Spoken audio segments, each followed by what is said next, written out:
From the dusty, arid ruins of Mycenae to the fog-shrouded monoliths of Matera, International Video Network welcomes you on this video visits tour of Greece, playground of the gods.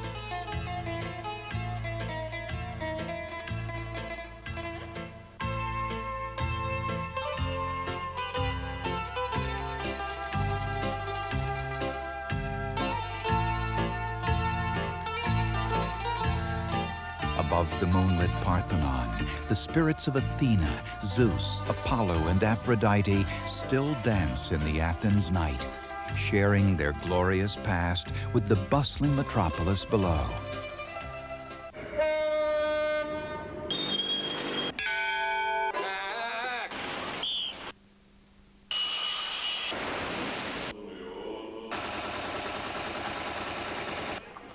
Sun-drenched islands with whitewashed houses, vineyards clinging to barren hillsides, gnarled olive trees reaching for the sun.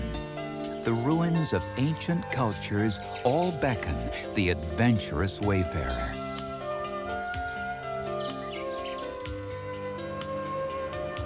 Today, wayfarers abound, and tourism has become the mainstay of the Greek economy, with travelers arriving from all parts of the world. Tourism accounts for more than $4 billion in annual revenue. In fact, Greece caters to more than 8 million visitors each year, a number that nearly equals the entire Greek population, and in the summer months has this small nation bursting at its borders. The lines of Greece were drawn in ancient times, a time when the fathers of modern civilization, Socrates, Plato, and Aristotle, were contemplating the politics of democracy, designing the ethics and principles of human rights that continue to challenge mankind. Greece was then and continues to be a small nation, bordered on 3 sides by water and dotted with islands. The climate is characterized by cool, temperate winters and long summers under an often blistering sun. The islands to the west of mainland Greece are surrounded by the Ionian Sea. The islands to the east and south lie in the famed Aegean. The largest landmass adjoining the mainland is the Peloponnese Peninsula, bordered on all sides by water except for the tiny isthmus at Corinth, connecting it to the mainland. Though each island and sea has its own identity, all of Greece is considered Mediterranean. Though considered part of Europe and a member of the European Economic Community, Greece is located on Europe's eastern edge, almost directly north of Egypt. It is landlocked to the north by Albania, Yugoslavia, and Bulgaria, and is a ferry ride away from Italy to the west and Turkey to the east.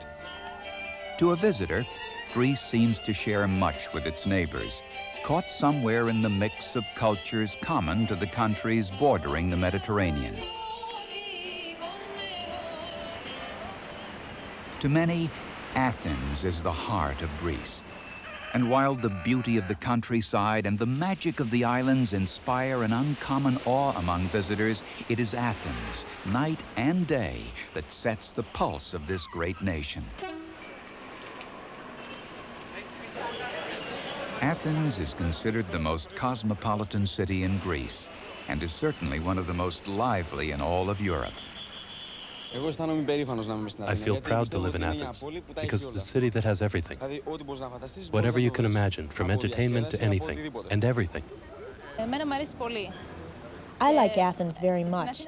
In Athens, you can live any way you want. You can have an exciting life or a quiet life. Athens has everything.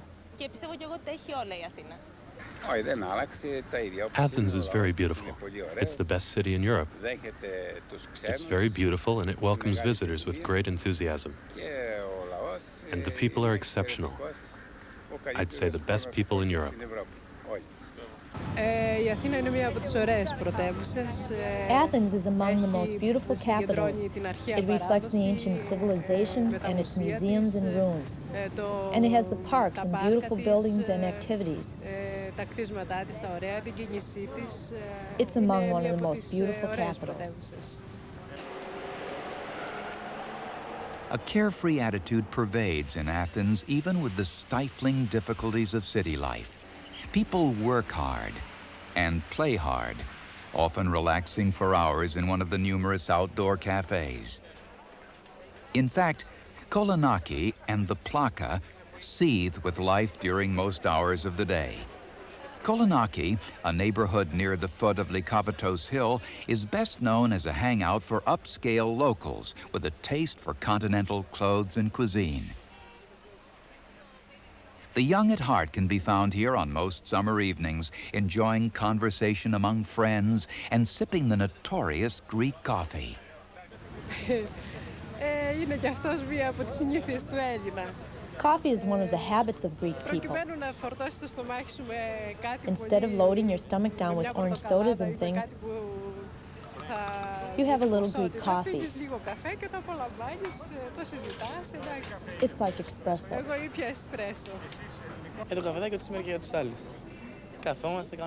You sit around and joke with friends. Your character is revealed while drinking coffee. Usually, we go for coffee and sit and talk.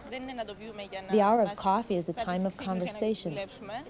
The Plaka, located near the north side of the Acropolis, is a colorful maze of restored 19th century buildings. The narrow streets provide a fun promenade lined with shops, outdoor cafes, and spirited tavernas and discos. The Plaka is one of the best places in all of Greece for genuine mingling among the locals and their foreign visitors.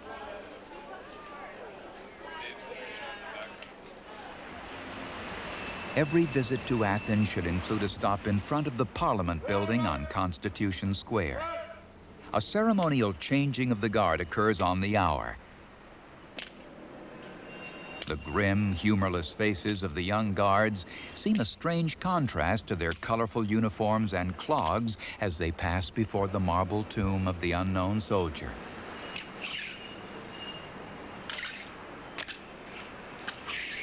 On most days, tourists dominate the square. But this small area surrounded by Parliament and the famous Grand Breton Hotel is of great importance to the Greek people as the center of Greek democracy. Many Greeks have died here in defense of their political beliefs.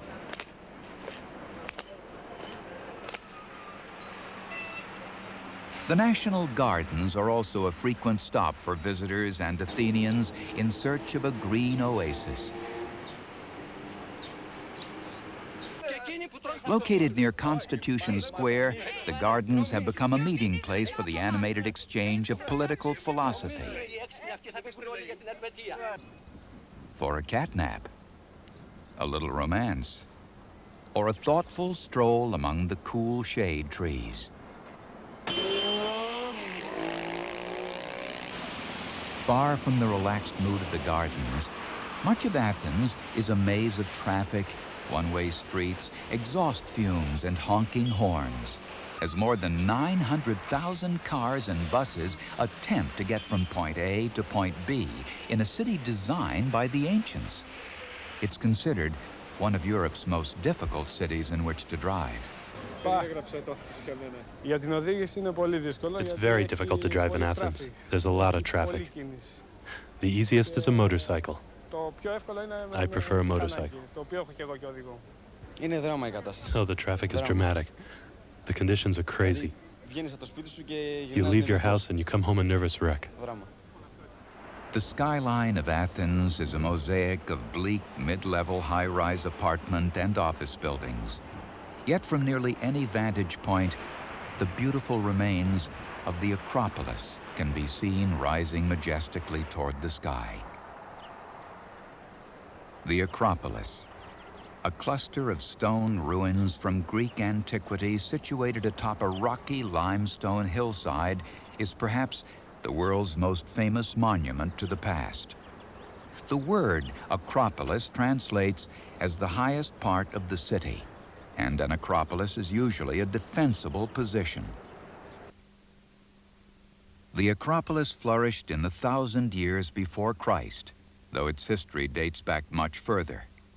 Over time, the Acropolis was used primarily as a military fortress and as the sacred sanctuary of the virgin goddess Athena. But the sanctity of the Parthenon, Erechtheion, and adjoining temples has rarely been preserved by foreign invaders. Persian invaders attempted to burn the Acropolis around 480 BC, but perhaps the most serious damage to the Parthenon came in 1687 AD, when the invading Venetian army landed an artillery blow to the Parthenon during a raging battle with the Turks. It was at the time being used to store gunpowder, and the resulting explosion proved devastating. No other building better exemplifies the glories of the golden age of Greece. However, the Parthenon is in trouble. The imposing Doric columns and decorative sculpture are suffering the ravages of air pollution and acid rain. Scaffolding has been in place for years as archaeologists and historians attempt to preserve what remains. In addition to the magnificent Parthenon, several other ruins of the Acropolis are historically important. The entire western front of the summit is adorned by one of the great remaining examples of classical architecture, the Propylaea, entrance to the Acropolis. It was commissioned by Pericles in 438 BC. The entire structure of white Pentelic marble was completed in under 5 years. To the right of the Propylaea is the small temple of Nike. It's in relatively good shape today, its 8 Ionic columns somehow surviving years of destructive influences. The Erechtheion is undoubtedly the most impressive example of Ionic architecture existing in the world today. An extensive restoration of the Erechtheion was completed in the late 1980s. During that time, the remaining 5 caryatids, or stone maidens, of the southern portico were replaced by cement-cast replicas. 5 of the 6 originals now reside in climate-controlled confines within the Acropolis Museum, while the 6th remains at the British Museum in London. The Acropolis has long been the hub of activity in Athens, including cultural performances of music and drama. The Theater of Dionysus, built in the 6th century BC, is in ruins along the southern slope of the Acropolis. However, the Odeon of Herodes Atticus, located just a few hundred meters to the west of the Theater of Dionysus, is in remarkably good condition.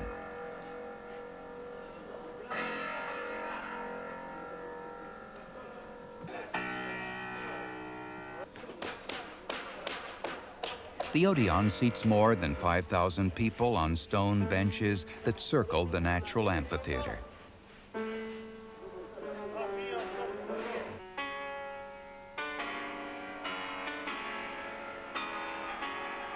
It remains a vital venue for concerts and performances of ancient Greek drama.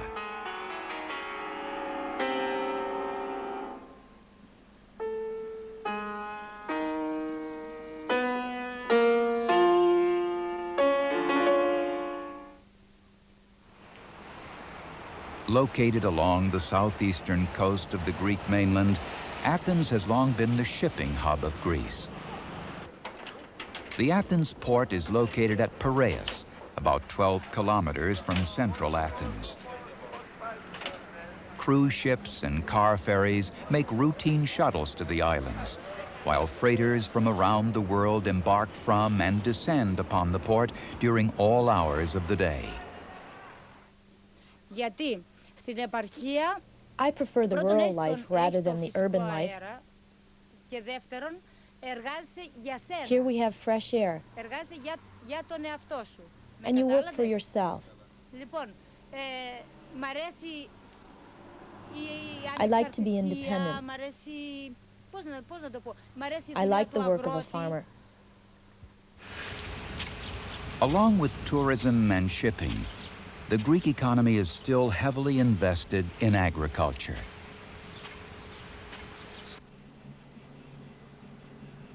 Olive groves, both vast and small, dot the mountainous terrain throughout Greece, often sharing the hillsides with vineyards, tobacco, fruit, and grain. About 20% of the Greek people are employed in some kind of farming, though the difficulties of working the land and battling the temperamental climate have driven many Greeks to the city. Nearly half of the Greek population of 10 million people now live in the two major cities, Athens and Salonika. Although the availability of jobs and the international appeal of Athens have drawn many Greeks, Salonika, the second largest city in Greece, has plenty to offer in lifestyle, culture, and standard of living.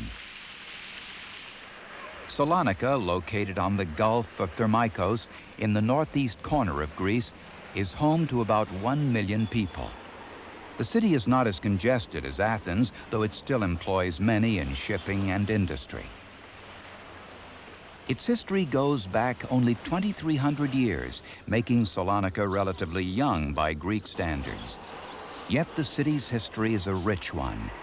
Perhaps most notable was the reign of Alexander the Great, who from nearby Pella ruled an expansive civilization during the 4th century BC. In just 10 years, Alexander extended the Greek influence from Egypt to the foothills of the Himalayan mountains. The ruins of Hellenistic fortress walls that once surrounded the hillsides are now part of the urban landscape, tucked between apartment buildings and parks. And the famous White Tower, a local landmark built during Turkish occupation, can be seen from most points of the harbor walk. While Athens and the islands cater to visitors from around the globe, Salonika is truly a working-class town, whose vacationers come largely from nearby Yugoslavia and Bulgaria. Accommodations are excellent, and it's a fun, accessible city where it's easy to blend into the Greek lifestyle, on the walking malls or in the central marketplace, one of Europe's finest.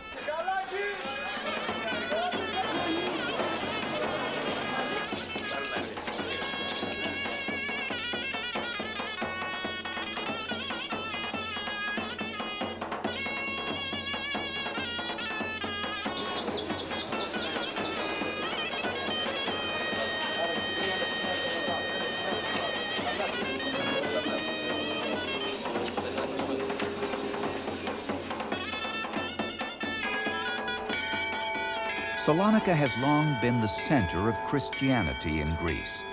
Its Christian tradition is due largely to the visits of St. Paul. For many years after the 7th century, Salonika was known as the second city of the Byzantine Empire, important as both a commercial and spiritual center. The ruins of Byzantine churches are abundant throughout the city.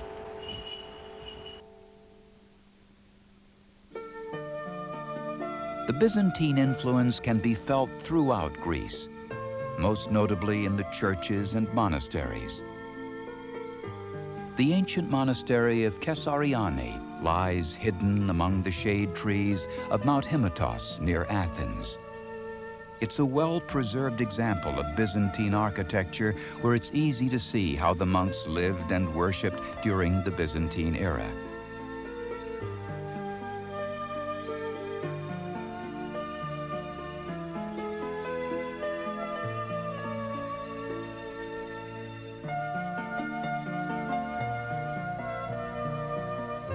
The monks' cells are nearly intact on the fringes of a beautiful courtyard. Early parts of the church were built on a sanctuary of Aphrodite during the 11th century. The sanctuary also has many well-preserved frescoes lining the walls and dome, most of which date from the 16th and 17th centuries.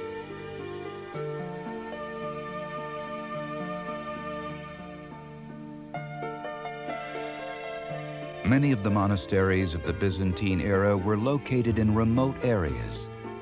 Perhaps the best preserved of these monasteries is Osios Loukos.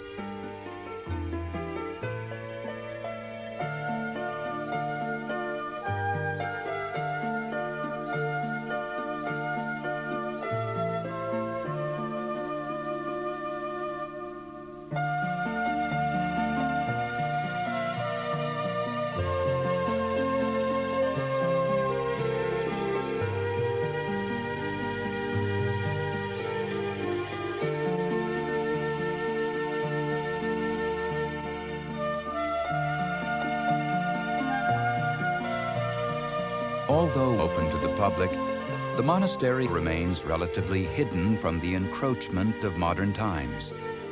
Osios Lukos is several kilometers off the main road, in the cradle of a mountainside, where the winds of time blow quietly off its red-tiled rooftops.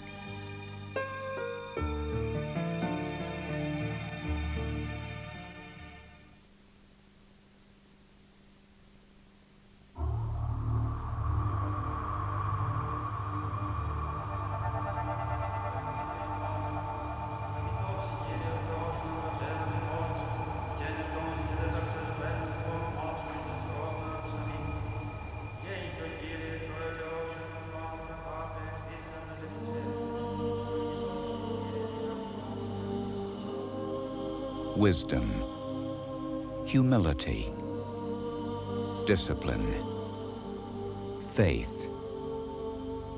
It is the quest for virtue that brings men and women of spirit to Meteora, perhaps the greatest of all living examples of Byzantine and Greek Orthodox religion.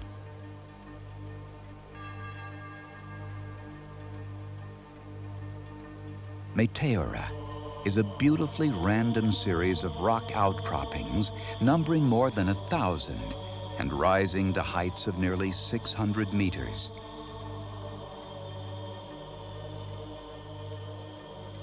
Often fog-shrouded, the cluster of monoliths rises majestically from the plain of Thessaly near Kalambaka in north-central Greece. Monks have sought hermitage in the caves of Meteora from the early days of Christianity. But Meteora became a monastic center during the 14th century. At that time, the first monastery was built on a rock known as Platylithos by a monk named Athanasios. He called the rock Meteora, which means suspended in the air, because the finished monastery appeared to hang between heaven and earth.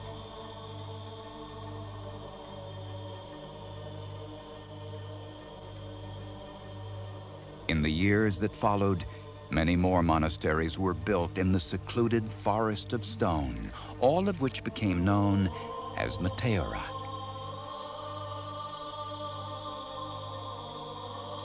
They were easily defensible, reachable only across narrow bridges or by baskets carefully hoisted from below by a manual winch. Meteora's decline as a monastic center began in the 17th century. Though the ruins of more than 20 different monasteries can still be seen today, only 6 of the Byzantine structures remain in good condition, and 2 are still active as monasteries. Due in part to its remoteness, Meteora has outlasted development. It is visited by pilgrims from around the world, some seeking truth, some simply curious, but all with the respect for the integrity of Meteora.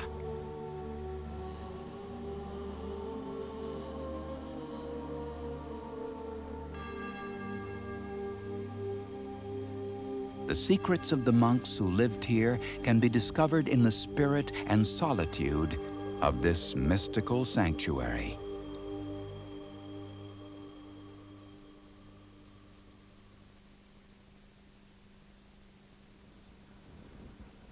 The seeds of Christianity are also visible in the Peloponnese Peninsula, especially among the ruins of old Corinth. Corinth was among the places chosen by St. Paul from which to preach. But the real history of the Peloponnese begins with civilization itself. The ruins that dot the peninsula date back thousands of years. Entire cultures lived and died here long before Christ was born. And their stories are best told at Old Corinth, Epidaurus, Olympia, and Mycenae. Like much of Greece, the Peloponnese Peninsula consists of arid, mountainous terrain. But the peninsula is also a significant agricultural area. Farmers grow extensive dry weather crops ranging from potatoes to artichokes.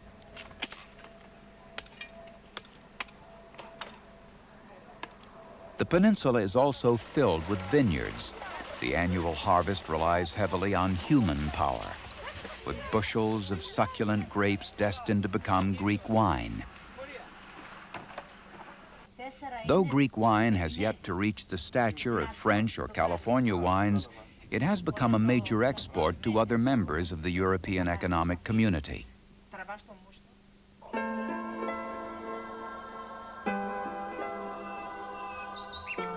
The eastern part of the peninsula is known for natural springs and clean air, especially in the area around Epidaurus.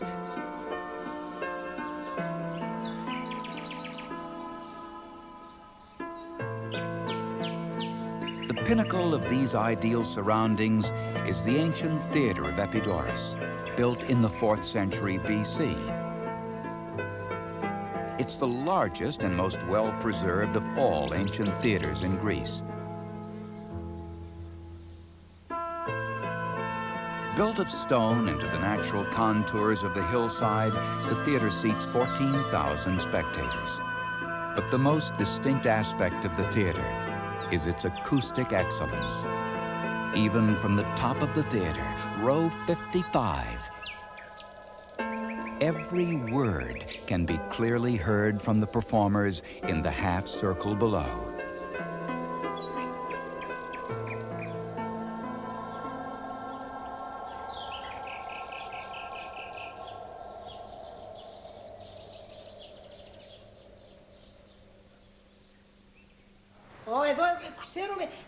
In Athens, you don't know anybody. But here, in Ophlion, we all know each other. It's like one big family. It's wonderful. The picturesque resort city of Nafplion is located about 28 kilometers southwest of Epidaurus on the coast of the Aegean. The incredible stone walls of the Palamidi fortress tower over the city, providing both an excellent military advantage and a terrific view. Along with Palmidi and the ancient Venetian fortress of Borgi, Nafplion is chiefly known as a retirement community for affluent Greeks. It's also a well-known short-stay vacation community for Athenians. Because of its proximity to Athens and its affordable luxury accommodations, numerous Greeks visit Nafplion each summer.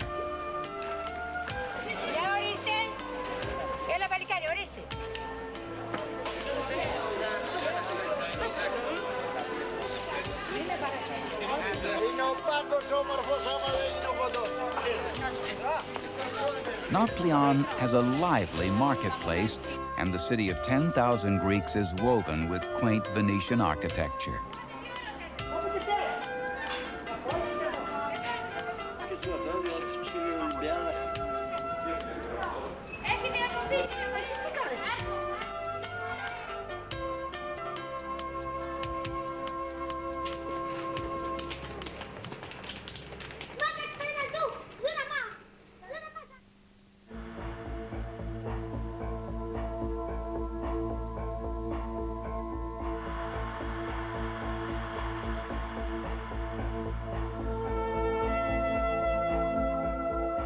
About 100 kilometers due west of Nafplion, in the vast grove of the sacred Altis, is the ancient site of Olympia, famed home to the Pan-Hellenic Games.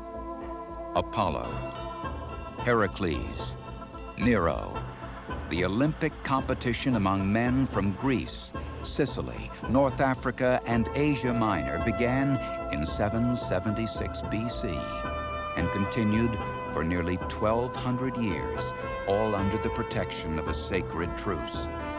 The games were conducted in honor of Zeus, who, according to ancient mythology, is said to have deposed Kronos at Olympia during the 10-year battle between the gods and the Titans.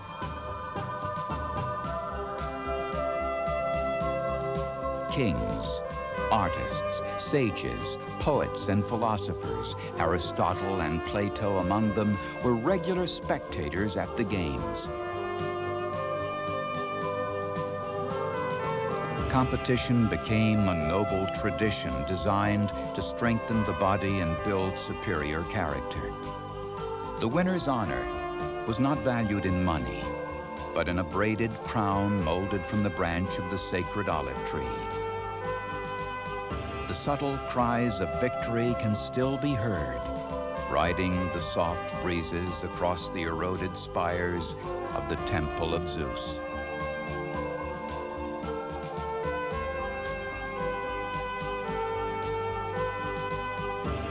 The Olympic Games were abolished in 393 AD at the decree of Theodosius the Great.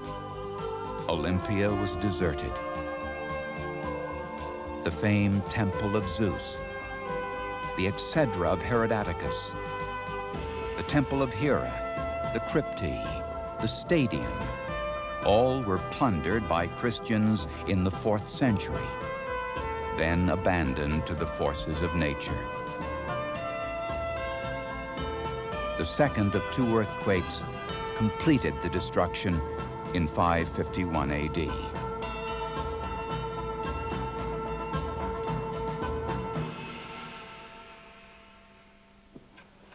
More than 1,300 years passed before the curiosity of French and German archaeologists forced the process of excavation. The Temple of Zeus was uncovered by a French team in 1829, with some of the finds removed to a collection in the Louvre Museum in Paris. The first systematic excavations were begun by the German Archaeological Institute in 1875. Their research at Olympia continues today as archaeologists toil to reconstruct the history of the Olympic Games. Few Greek villages in the Peloponnese are without some ruin from the past, a stone foundation or dilapidated shrine to Apollo. But it is the deserted ruins of Olympia, Epidaurus, and Mycenae which hold the most power. Mycenae, located roughly equidistant from Corinth and Nafplion, is by far the oldest archaeological site on the peninsula, its glorious past dating back more than 3,000 years.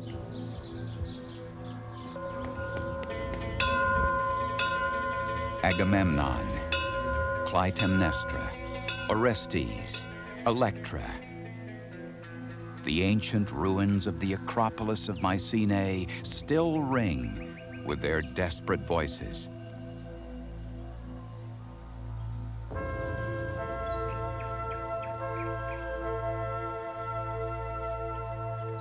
The Mycenaean culture thrived from roughly 1600 to 1100 BC. The Acropolis of Mycenae, by then abandoned, began a slow deterioration into ruin.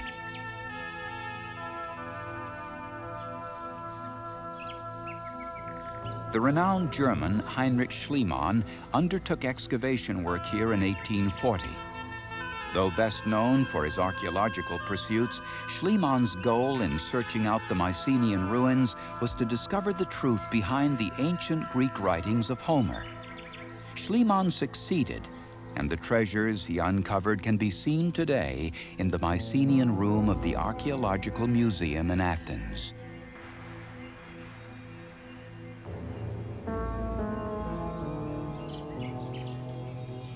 Today, beyond the famous Lion's Gate, the ruins of the palace and the royal graves lie tucked along the hillsides, their bleak brown stones blending as camouflage into the barren terrain. Once part of a grand empire, the Acropolis of Mycenae provided a tremendous view of the plains below, a highly defensible position. Yet, like all great civilizations of the past, the Mycenaeans fell into decline and were eventually crushed during a Dorian invasion from the north.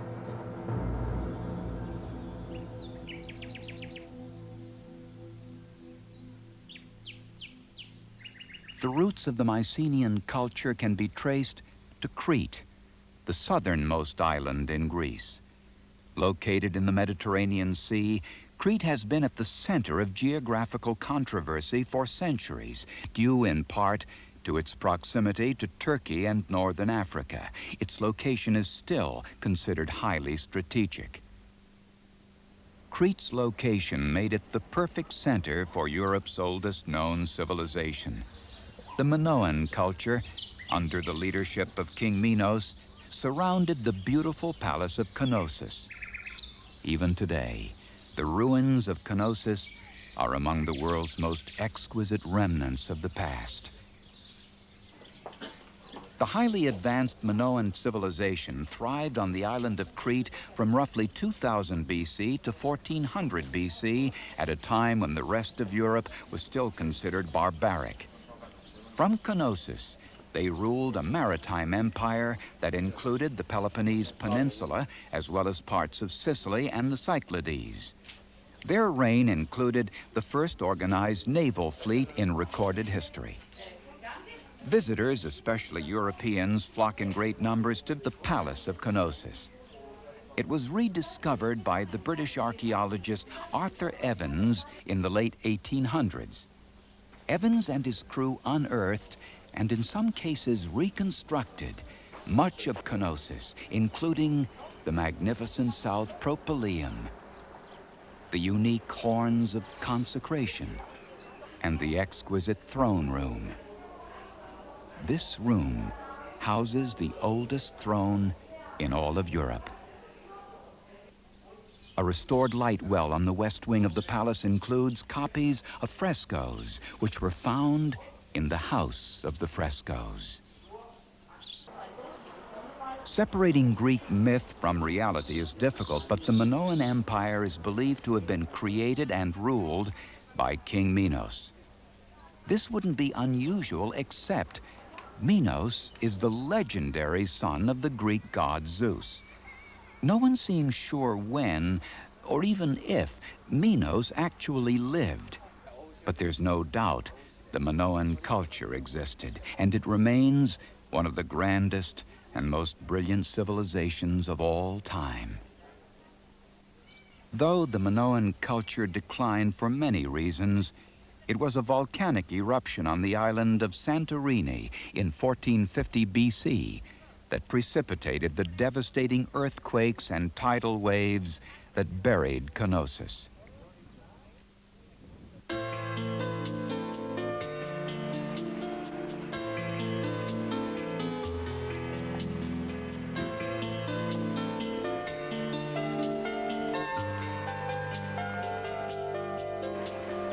In addition to Knossos, Crete is known for its warm climate and scenic beauty.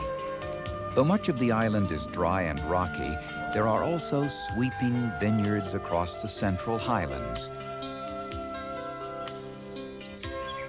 Numerous villages are scattered across the large island, including the home of renowned Greek writer Nikos Kazantzakis.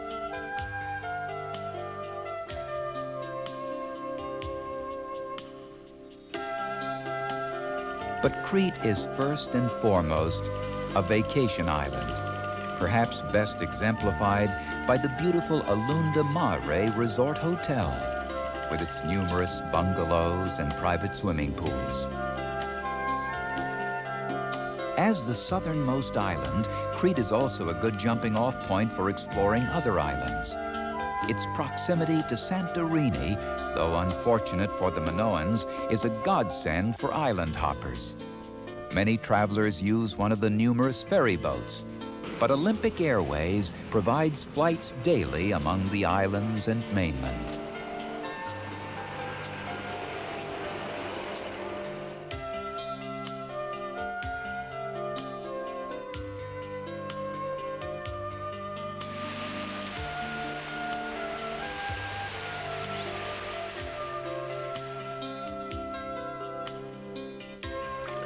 Santorini, or Thera as the ancients called the island, is perhaps the most picturesque of all Greek islands in the Aegean.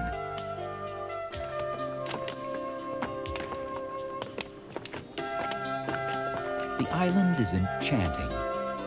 with breathtaking views, terrific black sand beaches, and an asymmetrical mix of whitewashed houses with contrasting blue and green shutters and doors and faded pastels.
Along with the charming architecture, Santorini is a tranquil paradise, known for solitude and a peculiar peacefulness.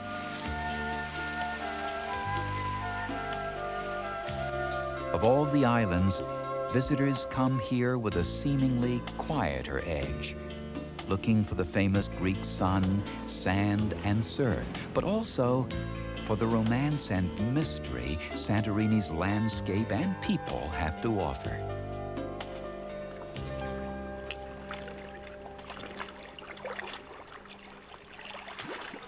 Santorini owes much of its uniqueness to its volcanic past. The eruption here in 1450 BC may have destroyed much of Crete, but it also created a strange, often surreal landscape. In fact, many archaeologists believe that the eruption also destroyed the mythical city of Atlantis. Though the mystery continues, recent excavations at Akotiri do reveal a highly civilized past on the island. The people who live here now, like their ancestors, learned to rely on fishing, though tourism provides significant livelihood. The fishermen's homes of the past were built directly into the mountainsides as small caves. It provided protection from the elements, insulation in both summer and winter. Today, many of the caves are being restored and turned into homes, restaurants, and luxury villas like Perivolas. While Santorini embodies the definition of quiet escape, the island of Mykonos provides the playful opposite. Like Santorini, Mykonos is part of the Aegean Sea, in an island chain known as the Cyclades. Of course, Mykonos is lined with beaches and the cubist architecture indigenous to the Aegean. But what makes it a hit is the lifestyle of the island. The central village of Mykonos is non-stop fun.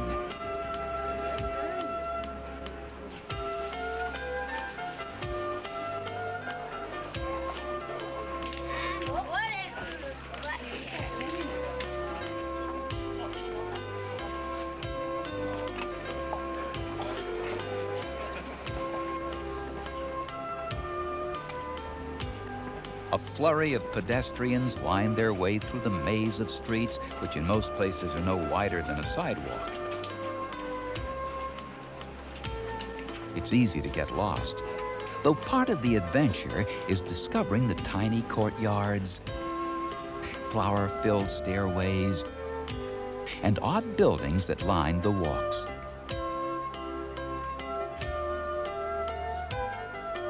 Mykonos, like Santorini, hasn't been spoiled by tourism. It has beautiful architecture, and certain colors dominate what you see. It isn't just one color, but certain colors, like the colors of the sea, dominate the houses in the landscape, and it gives the islands a certain beauty, a distinctive beauty. The windmills of Mykonos are the most recognizable of landmarks. They line the harbor with their splendor as a picturesque beacon to incoming boats.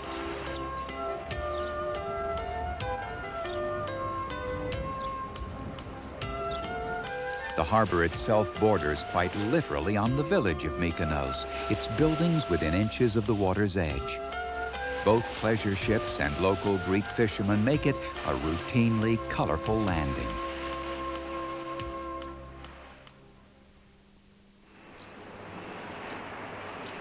Many islands cater to the sun worshippers that flock to Greece in the summer months. But the Isle of Skiathos is one of the blossoming newcomers, known as the true getaway. Skiathos is also located in the Aegean, but is about 200 kilometers north of Mykonos in a more temperate climate. Skiathos is a densely wooded island known for its incredibly beautiful white sand beaches and deep blue waters.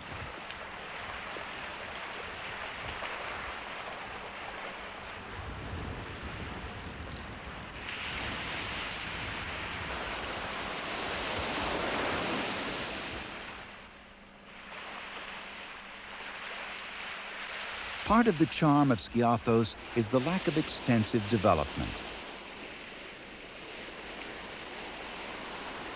Of course, there are hotels and villas, but Skiathos is small enough to be able to enjoy interaction with the Greek locals. Skiathos also boasts one of the most beautiful harbors in all of Greece. The hillside houses frame a quiet, lazy cove lined with pleasure boats and outdoor cafes. Skiathos, like much of Greece, provides an excellent array of local restaurants and cafes, including many of extremely high quality and reasonable prices. Sampling the food is one of the highlights of any visit to Greece. The Greek cuisine is very good. It's not as heavy as people think, and the olive oil is very healthy. The cuisine is fantastic in Greece, and Greeks spend a lot of time eating. Basically, eating Greek food is a piece of our life.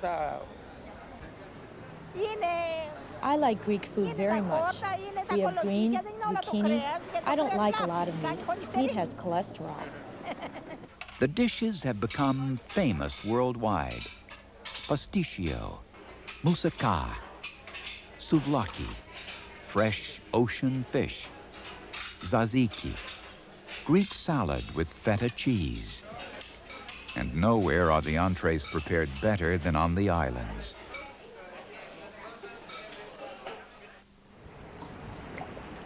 Far to the north and west of the mainland of Greece is one of the most famous of all Greek islands, Corfu, with its remarkable hodgepodge of histories and traditions, including Greek, French, British, and especially Italian.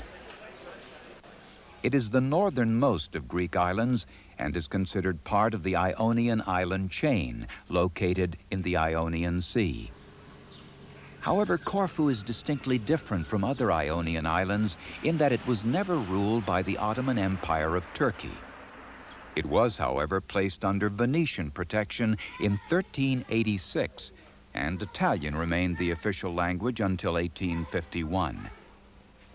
Because of its safe port and proximity to the rest of Europe, Corfu is often the first or only island visit for many who come to Greece. But Corfu's uniqueness is in how different it is from the rest of the country. The Venetian influence is obvious throughout the main city. The narrow streets and archways bring to mind images of Venice or Florence. The beautiful old buildings with colorful shutters and doorways seem far from the Greek tradition, instead conjuring up the laid-back feeling of a steamy Italian afternoon. The people, however, are decidedly Greek and among the friendliest in the land. The main city offers picturesque architecture along with shopping and a wide variety of outdoor cafes. The Esplanade is a favorite meeting place for local Greeks on warm summer nights. The Esplanade is located in the center of the old town, adjacent to the former royal palace and directly across the street from the old fortress. Although the fortress has played its role in defending the island over the years, it did little to prevent an Italian air attack in World War II. Today, the fortress is perhaps the best place in Corfu for a view of the city's rooftops and steeples. A few kilometers to the south of the fortress is Canoni, one of Europe's most photographed landmarks. A miniature breakwater leads through the shallow waters to the equally tiny convent of La Herna. Beyond Canoni is the old chapel on Ponticonisi, the Mouse Island. Both Canoni and the seaport are terrific spots to view the peaceful island sunsets in spring and summer.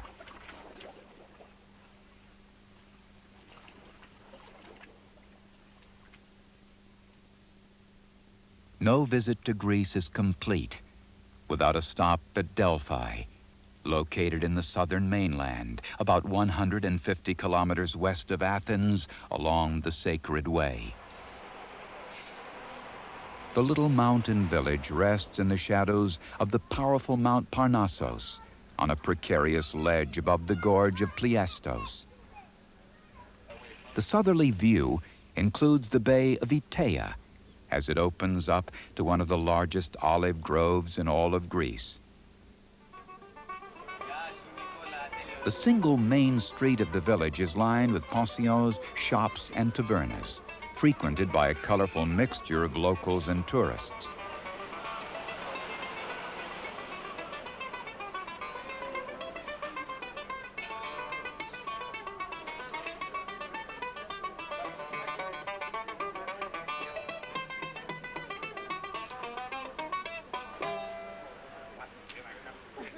But Delphi is known for myth, spirit, and tradition, and it rivals the Acropolis of Athens in its historical relevance.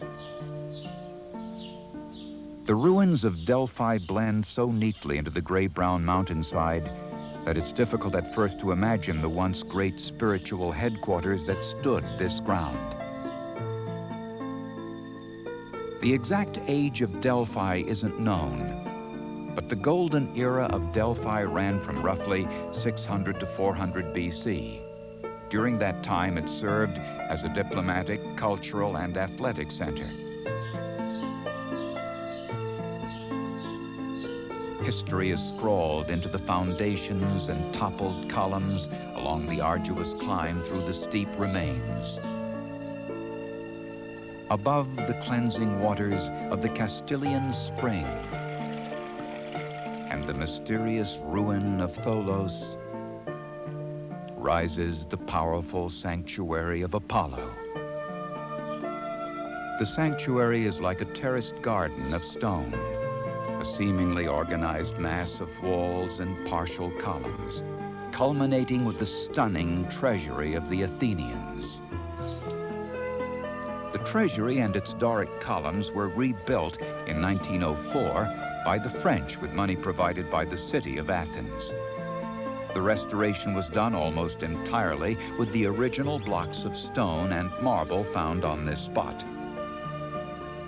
Along the final walk of the Sacred Way is the predominant structure in Delphi, the Temple of Apollo.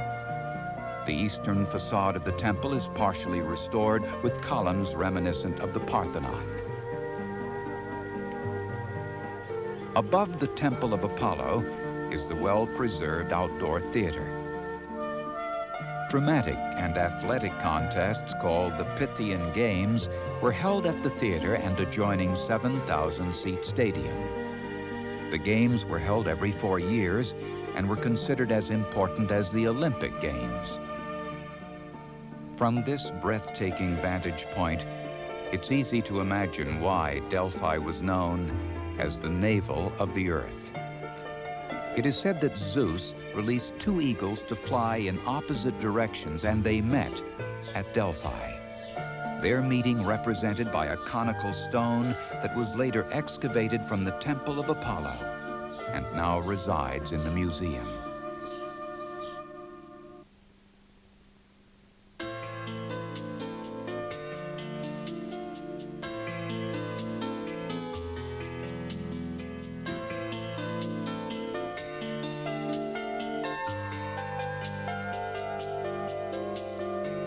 But perhaps Greece itself is the navel of Mother Earth, for nowhere is there a more mysterious and exciting convergence of myth, spirit, and reality.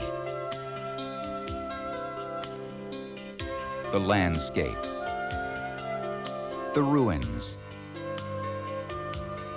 the people. Greece has much to offer the adventurous wayfarer. A Greek is the type of person who welcomes everybody. Greek people are very open-hearted, very friendly, and a very compassionate people. Oh yes, Greece is a beautiful place. It's a beautiful nation. Greece will always be a good place. It can never lose its beauty. It's so beautiful.